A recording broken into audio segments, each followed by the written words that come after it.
Hi, I'm Jamie Kahl Miller of Pandora Astrology. I practice astrology in the San Francisco Bay Area and have done for more than 30 years. And today I'm going to tell you about how important it is for you to understand the moon sign of everyone in your life. Not only family, not only your children, not only your spouse, your friends, but also your coworkers and the people in your life who are really difficult, because the moon really is the key to soothing and belonging. And if you understand somebody's moon sign, then you can soothe them. You can relate with them. You can have them, feel more relaxed around you, and you can send them nurture and care in the way that they are prepared to receive it, which will land really powerfully with them and help them to relate with you a little bit better. So, when we think about the moon in astrology in a chart, the moon is all about emotions. The moon is the soft, tender inner child in you, the universal mother in you. And the moon rules the sign of Cancer, which is a cardinal water sign.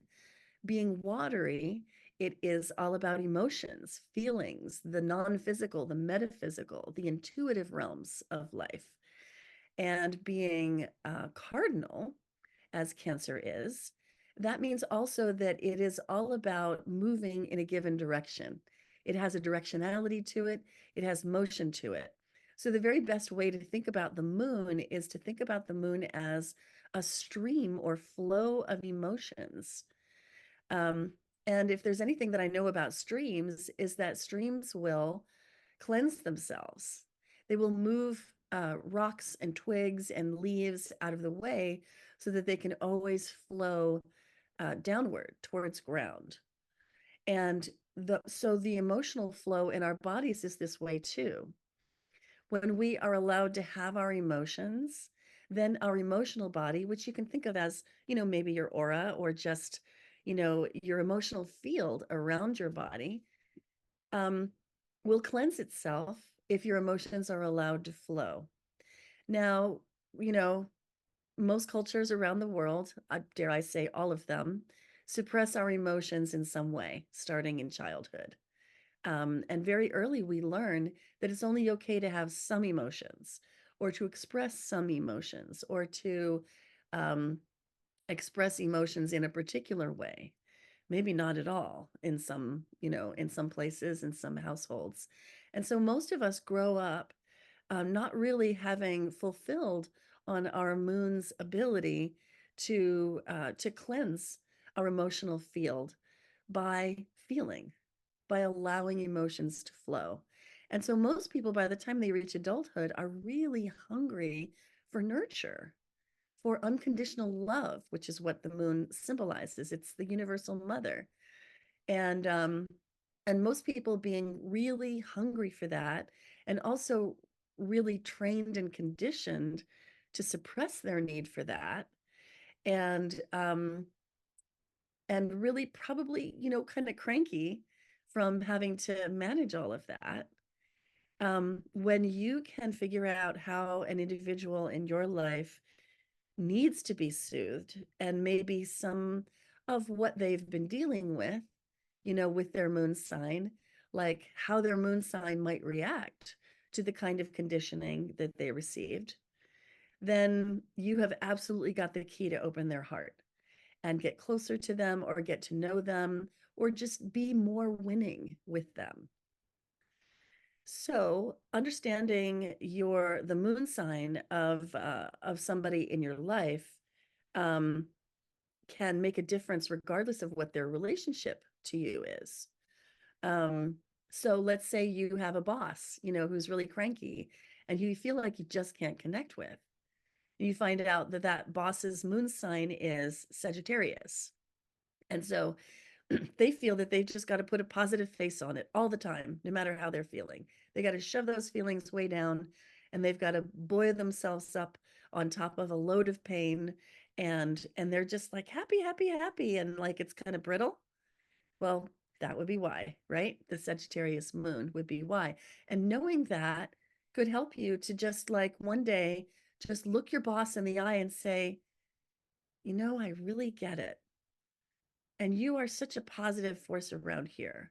And I really appreciate the positivity that you bring. And sometimes you might feel like that's a burden.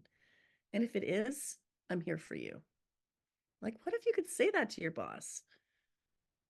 It might change something. So it can be difficult to find out a person's moon sign.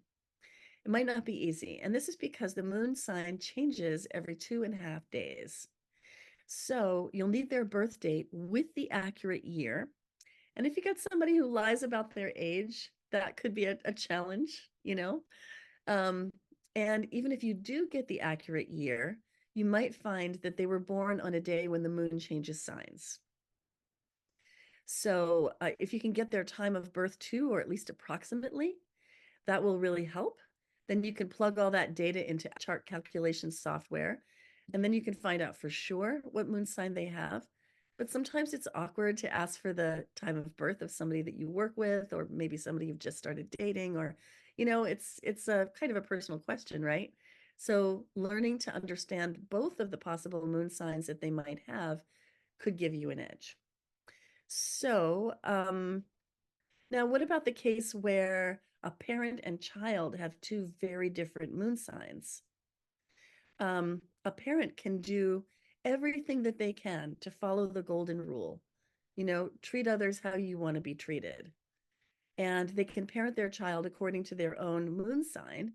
But if their child's moon sign is very, very different, that child can come away from childhood into adulthood feeling unloved, unseen, unnoticed, unrelated with, unconnected with, um, like not filled up with that yummy moon unconditional love.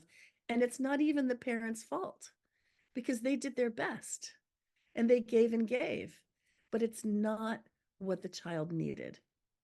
And so you, as perhaps the now adult child in this scenario, can find out your parents' moon sign and maybe get a clue to how they raised you, and that they may have tried their best, but just gave you the wrong kind of food, you know? So, and now also let's look at it from the other angle. Supposing that you are raising a child and they're now a teenager and you can't connect with them and you don't know why. Well, it might be that you, following the golden rule as we do when we strive to relate to other people in a good way, that you have been pouring nurture into your child in the way that you like to receive, but that your child needs something different from that. It may be that, you have the moon in Scorpio. And so you have worked so hard to bond deeply with your child and to protect your child from all of the dangers out there in the world. But maybe your child has like the moon in Libra and they need more space. They want to relate with you and they want to feel like there's a relationship, but they don't want to be consumed. They don't want to be merged with. And so all of that love that you've poured into them may have sort of filled up their maybe smaller cup faster and spilled over, and they didn't really get the benefit of it. So there's so many different ways that this can go, right? Um, so let's say you have a friendship. Maybe you have like a frenemy or a or an on-off relationship. Somebody that you just keep coming back to, but then things go wrong and it just gets to be such a mess. And so there's this sort of push me, pull you kind of relationship that goes on between you and this person. It may be that understanding the differences between your moon signs could make the difference in stabilizing that relationship. So I've been referring to the golden rule a lot here, and it's this is really a case where it kind of doesn't work. Giving somebody nurture in the way that you want to receive it isn't always what works. What works is giving them nurture in the way they want to receive it. So I'm going to take a minute to just quickly move through the moon in all of the elements so that you can get an idea of the range, the wide range of all the different ways that people can process emotions.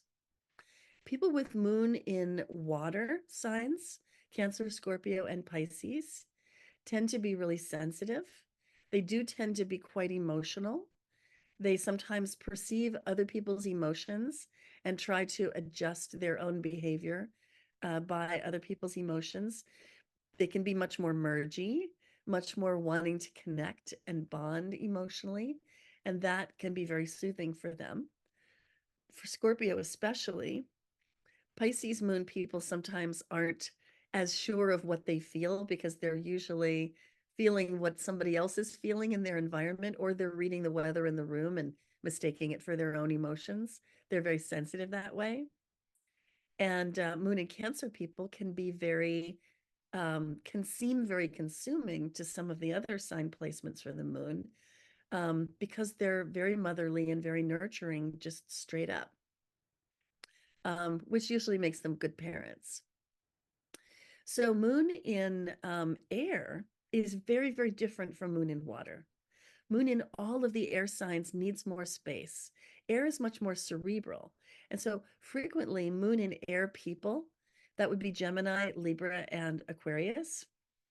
Moon in air people will try to think through their emotions, and they usually have a much smaller capacity for emotional processing than moon and water people do. So you can sit down, you can sit two people down to, like, work something out emotionally between them. And the moon and water person will be still going great guns after a while. And the moon and air person will be like, I'm kind of full. I'm feeling like I'm drowning. I'm feeling like I can't breathe. I'm feeling a little claustrophobic. I need to go do something else for a while. Especially moon in Gemini, but even moon in Libra, which is very much about pair bonding, will need a little space, and also will really prefer to put emotions into words. And moon in Aquarius is very much interested in bonding and friendships and connecting to friends. But part of what's behind that is that moon in Aquarius people generally don't think that it's a good thing to pour all of their emotional needs into just one person, like a partner or a close friend. They think that because they don't want to bear the burden of all of another person's emotions, that that they should spread it out amongst their friendships. So talk a little bit about something personal to one person, and then talk to another person, and then talk to another person, but don't necessarily go super deep with any one person or have that one person as your go-to. So air is very much that way. Will prefer to kind of prefer to not feel at all, really, if they can get away with it. And when they have feelings, they like to figure out what are the words for those feelings and make sense of them and analyze them, and hope that the feelings go away while they're doing that. It's difficult if you have moon in air to really, like, allow yourself to have the full force of your feelings. And it's a good practice, actually. Now, if you have the moon in fire, moon and fire people, and this would be Aries, Leo, and Sagittarius, tend to be really effusive, and what I would even call expulsive with their emotions. They express their emotions strongly, often in a big way, lots of gestures, um, lots of feeling pouring out of them. And moon in Aries in particular will have a burst of emotion, and then they're ready to move on. Boom, like that, right away. And they don't really like to have to go back and clean up the results of the scorching that they gave to the people in their life. Um, Moon and Leo types have a real need for attention. For them, attention is the lifeblood. Attention is what nourishes them the most. So if a moon and Leo person feels not noticed, that's like the hardest thing for them. And that is absolutely a key to soothing a moon and Leo person. And they can sort of get emotionally bigger and bigger if they feel like they're not being heard or seen. That can really apply to moon in Sagittarius as well. And moon in Sagittarius can be, as I mentioned before, have a tendency to think that they should only be able to express the happy emotions. And so for a moon in Sagittarius to go into an extended period of grieving is really, really hard on them, super hard on them. And if you want to cheer up a moon in Sagittarius person, who's like involved in a very depressing time period, having like a short conversation with them in which you're basically their cheerleader is the great way to go. Just like, you got this, you can do this. I know you're going to be fine. It's all going to turn out okay. That's really what they need. They don't like to dive into the deep emotions any more than the air signs do. So now Earth, moon in Earth signs, which is Taurus, Virgo, and Capricorn, is so practical, so grounded, and also a lot of their feelings are connected to their body. That's especially true for moon in Taurus. Being in the body and noticing where feelings are in the body is a terrific access to letting that stream of emotion move through your emotional body and your physical body, both. And that's probably some of why the moon is exalted in the sign of Taurus. Now, moon in Virgo, again, very practical, but also analytical because it's ruled by Mercury, which also rules Gemini. And so Virgo is very logical, very rational, and really only wants to have the feelings that are appropriate. And Virgo really doesn't like to draw attention to self. So Virgo is the opposite of the big effusive emotions of a fire sign, for example. Um, and Capricorn also very self-contained when it comes to emotions. Capricorn is thinking like moon in Capricorn people, because the moon is in its sign of detriment in Capricorn. Moon in Capricorn people are always asking themselves if they deserve to be able to have feelings or to have attention for their feelings or to be nurtured or nourished at all. And sometimes their cup for receiving nurture is really, really small. And and you have to kind of push through their boundaries a little bit, and say, hey, I notice how hard you work. I notice, that you're struggling. I notice, which is not to say that you don't have your shit together, because you do. You have to tell a Moon and Capricorn person that they have their shit together. You can't tell them that they're crumbling, even if they are. And instead, you have to say, I notice how hard you work, and I just want you to know that you are valued, and that you're important, and that how you feel is important, and I'm here for you. So, yeah. So when it comes to the moon signs, and if you want to really connect with somebody according to their moon sign, don't follow the golden rule. Instead, give them what they need, not what you would need, but what they need. And if you can find out what that is and deliver it, it's going to make all your relationships way, way better.